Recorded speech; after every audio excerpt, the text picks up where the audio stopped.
शाम के 7 बज चुके थे। अंधेरा धीरे धीरे फैल रहा था। राहुल अपनी कार में बैठा हुआ था, शहर से दूर एक सुनसान सड़क पर।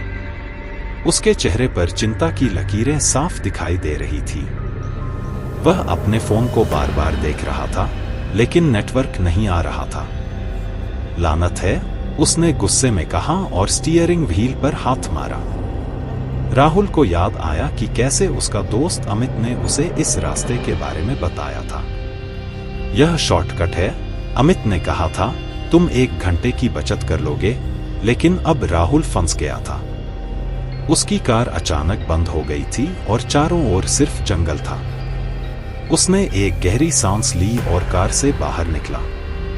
ठंडी हवा ने उसके बालों को हिला दिया।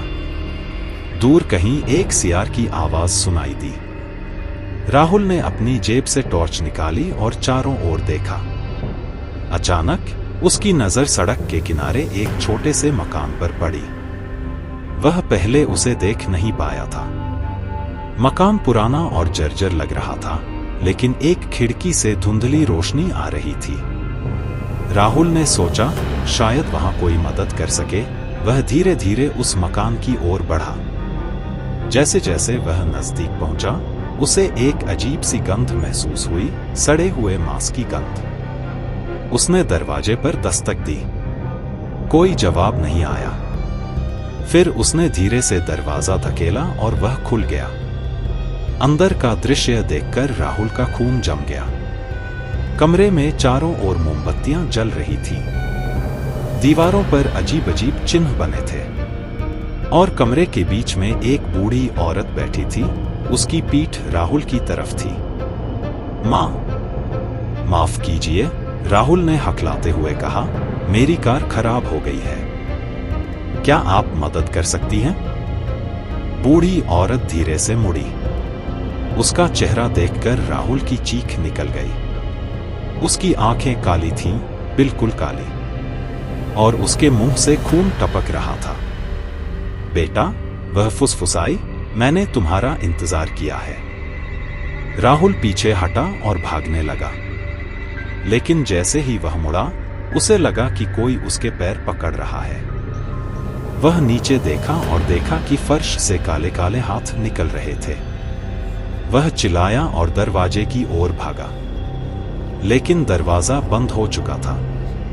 उसने जोर लगाया, लेकिन दरवाजा नहीं खुला।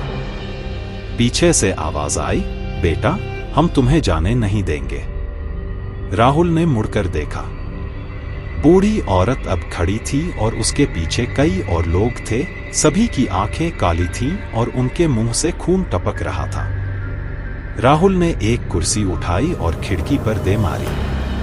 खिड़की टूट गई और वह बाहर कूद गया। वह अपनी जान बचाकर भागा। पीछे से आवाजें आ रही थीं, रुको, रुको। राहुल ने मुड़कर नहीं देखा। वह बस भागता रहा। अचानक उसका पैर किसी चीज से टकराया और वह गिर पड़ा। जब उसने उठकर देखा तो पाया कि वह अपनी कार के पास था। उसने जल्दी से कार का दरवाजा खोला और अंदर घुस गया। उसने चाबी घुमाई और अचानक कार चालू हो गई। राहुल ने गैस पेडल को दबाया और कार तेजी से आगे बढ़ी। कुछ किलोमीटर बाद जब उसे लगा कि वह सुरक्षित है, उसने कार रोकी और गहरी सांस ली। उसका दिल अभी भी तेजी से धड़क रहा था। उसने पीछे मुड़कर देखा। कोई नहीं था। फिर उसने अपने आप को देखा। उसके कपड़े फटे हुए थे और उसके हाथों पर खरोंचें थी। यह सब सपना था क्या? उसने खुद से पूछा। तभी उसकी नजर कार के पीछे की सीट पर पड़ी। वहां एक छोटी सी गुड़िया पड़ी थी, वैसी ही गुड़िया जैसी उस मकान में थी। राहुल का दिल फिर से तेजी से धड़कने लगा। उसने गुड़िया को उठाया और खिड़की से बाहर फेंक दिया। फिर उसने कार स्टार्ट की और तेजी से आगे बढ़ गया। उसने फैसला किया कि वह कभी इस रास्ते से नहीं गुजरेगा। लेकिन जैसे ही वह शहर की सीमा में प्रवेश किया, उसे एक अजीब सी आवाज सुनाई दी। वह आवाज पीछे की सीट से आ रही थी। उसने रियर व्यू मिरर में देखा और उसकी आंखें फटी की फटी रह गईं। पीछे की सीट पर वही गुड़िया बैठी थी और उसकी आंखें काली थी। गुड़िया ने अपना मुंह खोला और कहा, बेटा, हम तुम्हें कभी नहीं छोड़ेंगे। राहुल की चीख रात के अंधेरे में गूंज उठी।